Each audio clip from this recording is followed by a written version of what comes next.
Dear friends, నేను ఈ వీడియోలో మిమ్మల్ని అందరినీ సవినయంగా ఒక విషయం కోరుకుంటున్నాను. మీకు జన్మనిచ్చిన తల్లిదండ్రులను ఎవరితోనూ పోల్చకండి. కొడుకులకు కూతుళ్లకు కూడా విన్నపం చేస్తున్నాను. ఎవరిని కూడా మీ తల్లిదండ్రులను తోటివారితో తోటి విద్యార్థుల తోటి పిల్లల తల్లిదండ్రులతోటి పోల్చవద్దు. ఈ భూప్రపంచంలో ఏ ఇద్దరూ సమానం కాదు. అయినా సరే మీకు జన్మనిచ్చినటువంటి తల్లిదండ్రులని ఇతరులకు జన్మనిచ్చిన తల్లిదండ్రులతోటి పోల్చి మీరు చూసుకోవద్దు.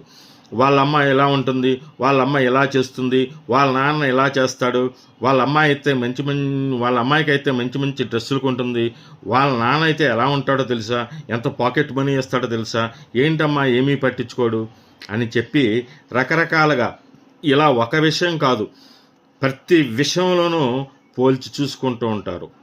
మొట్టమొదటగా అది చాలా బాధాకరమైన విషయం. దయచేసి అలాగ మీ తల్లిదండ్రులను ఎవరితోటి పోల్చి చూసుకోవద్దు. మీ తల్లిదండ్రులను ఒక అంతస్తు పైనుంచి చూసుకోండి, ఒక మెట్టు పైన ఉంచి చూసుకోండి. మీ తల్లిదండ్రులు మీకే సొంతం, మీ తల్లిదండ్రులు మీకే గొప్ప, మీ తల్లిదండ్రులు మీకే ఐశ్వర్యం. భగవంతుడు మీకు చక్కటి తల్లిదండ్రులు ఇచ్చినందుకు చాలా సంతోషించాలి. మనం చాలామంది తల్లిదండ్రులు లేక ఎన్నో బాధలు పడుతున్నారు. కొంతమందికి తండ్రి ఉంటాడు, కొంతమందికి తల్లి ఉండదు. తల్లిదండ్రులు లేని వాళ్ళు చాలామంది ఉన్నారు. మన చుట్టుపక్కల ఒకసారి పరికించి చూసుకోండి. భగవంతుడు మనకు అందరికంటే ఎక్కువ ఐశ్వర్యాన్ని తల్లిదండ్రుల రూపంలో ఇచ్చాడు. అటువంటి తల్లిదండ్రుల్ని మీరు ఇతరుల తల్లిదండ్రులతోటి పోల్చి చూసుకోవద్దు. సరే, మీ తల్లిదండ్రులు తిట్టినా సరే, కోపంలో కొట్టినా సరే, ఎవరైతే తిడతారో ఎవరైతే కొడతారో వాళ్ళే మన మేలు కోరతారు అని అర్థం చేసుకోండి. ఇక తల్లిదండ్రుల మాట చెప్పక్కర్లేదు. బయట వాళ్ళే పెద్దవాళ్ళు మనల్ని తిడుతూ కొడుతూ ఉంటారు. సరే, ఇప్పుడు కొడితే ఎవరు ఊరుకుంటలేదు అనుకోండి, తిడుతూ ఉంటారు. ఎందుకని? మనం బాగా అభివృద్ధిలోకి రావాలని. మరి అటువంటప్పుడు మీ తల్లిదండ్రులను పోల్చి చూసుకుంటే ఎలా?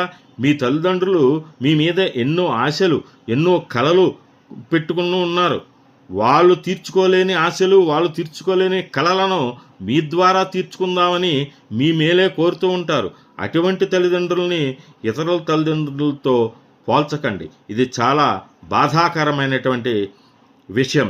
వీలైతే మీరు మీ తల్లిదండ్రులతో పాటు మీ తోటివారి తల్లిదండ్రులను కూడా వినయంగా గౌరవించండి చక్కగా.